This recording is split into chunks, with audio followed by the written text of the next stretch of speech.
Bonjour à tous, bonjour à toutes.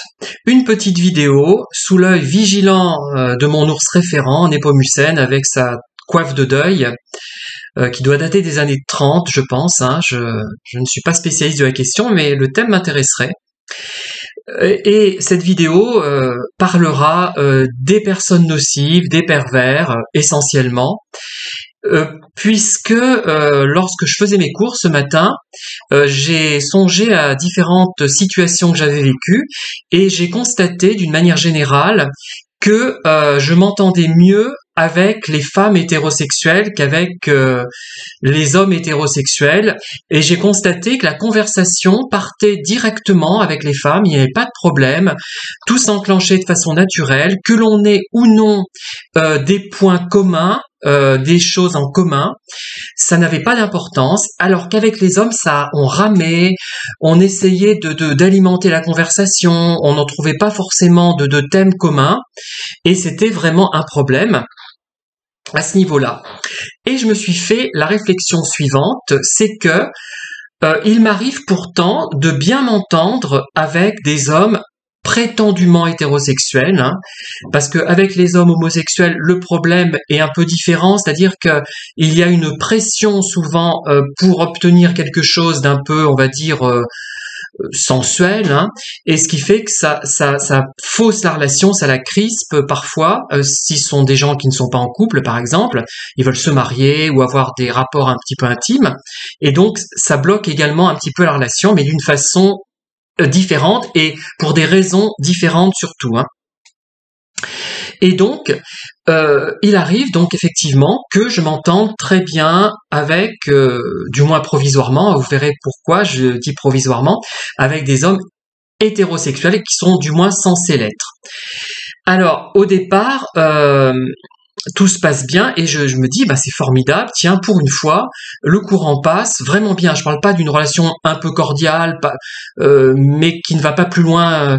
C'est-à-dire que ce sont des relations qui sont vraiment quasiment amicales dans le contact. Alors quels sont les cas auxquels j'ai été confronté quand je suis confronté à ce genre de situation agréable finalement, du moins au début.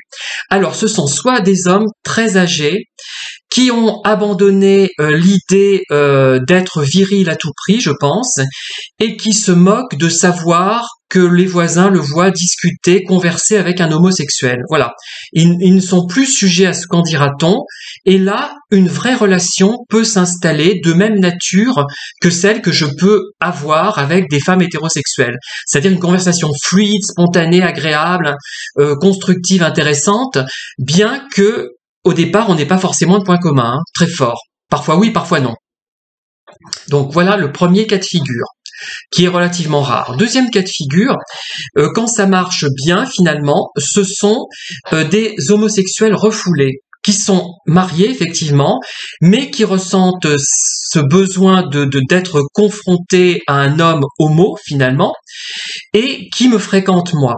Alors, en général, ça tourne mal, et la relation est pénible, elle se bloque au bout d'un moment, puisque je suis un élément masculin pour eux important, ça leur apporte quelque chose quand même, mais ils ont cette barrière de refoulement qui les empêche de pleinement communiquer, et au bout d'un moment, parce que moi je vais parler de choses libres, même de beauté masculine, ils vont bloquer, ils vont dire par exemple, tu me présentes cet homme là, ce sculpturiste, je pensais à Robert Duranton, j'avais montré à quelqu'un qui était un homo refoulé, et il m'a dit, je ne suis pas apte à évaluer la beauté de cet homme puisque je suis hétérosexuel, et je peux évaluer la beauté d'une femme.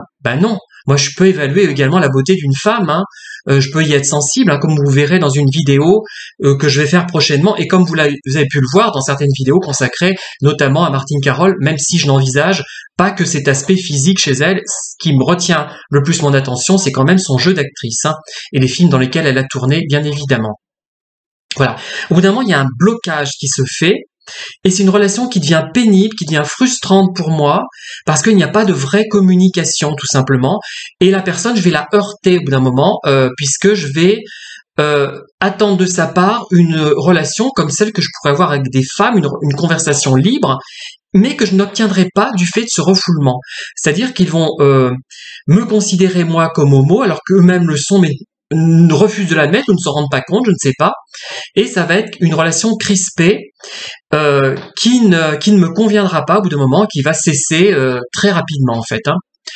Alors, troisième possibilité, ce sont des pervers narcissiques qui vont se jeter sur moi, littéralement, parce qu'ils savent que j'ai une certaine sensibilité, que je suis prêt à me remettre en question, je suis la victime idéale dont on a maintes fois parlé, dont j'ai maintes fois parlé, hein, voilà. Alors, ce qui fait que quand je vois un homme hétérosexuel ou prétendument hétérosexuel s'intéresser à moi, je me dis, oula, s'il n'a pas 75 ans ou 80 ans, c'est soit un homosexuel refoulé qui va s'y intéresser, soit un pervers narcissique. Donc ça me fait, il y a des feux clignotants qui apparaissent tout de suite, je me dis, méfiance, oulala, qu'est-ce que c'est encore? Oula, c'est soit un homo refoulé, soit un pervers, et plus probablement, d'ailleurs en ce moment, des pervers. Et maintenant, je me méfie, il y a un signal qui s'allume dans mon esprit, devant mes yeux, je crois, comme un clignotant, un feu clignotant qui annonce un danger, et je me tiens vraiment à distance. Puisque je ne rêve pas. Hein. Je pense que dans les relations humaines, même si on n'envisage pas d'aller plus loin sur une relation sensuelle, le fait d'être un homme ou une femme, quand on est hétéro ou homo, va avoir une influence. Et un homme hétérosexuel ne sera pas construit de la même manière que moi. Il aura des tabous que moi je n'ai pas, quasiment, de tabous de centre d'intérêt. J'ose dire que j'aime les roses, j'ose dire que j'aime certaines formes artistiques qui font homo, si on s'y intéresse. Je suis désolé, c'est encore ça malheureusement. Hein. C'est triste d'en arriver à dire ça. Et ils auront tellement de tabous que même s'ils ne recherchent pas forcément une présence féminine, ils vont pas pouvoir parler de foot parce que c'est pas mon truc, hein, bon, j'ai rien contre, mais voilà, ils vont pas pouvoir parler des conversations qui sont autorisées entre hommes, hein, parce qu'il y a ça, faut pas se leurrer, il y a encore ce problème-là, et on est vite bloqué avec je dirais des hétérosexuels un peu classiques. J'espère que les jeunes ont changé, qu'ils sont élevés différemment, parce que il y a vraiment un blocage sur certains thèmes de conversation un petit peu poétiques, un petit peu hors du commun, hors des sentiers battus de l'hétérosexuel typique. Et donc, l'hypothèse la plus probable, quand je vois un homme qui se dit hétérosexuel s'intéresse à moi, et bien souvent, c'est un manipulateur, sans parler de pervers narcissique, mais c'est quelqu'un qui va au bout d'un moment rejeter tout ce qu'il a de mauvais en lui sur moi, qui va me harceler parce que il ressent ce vide intérieur, cette noirceur intérieure qu'il ne peut pas accepter, qu'il est obligé d'évacuer en quelque sorte. Voilà, merci de m'avoir écouté, à très bientôt pour de nouvelles vidéos.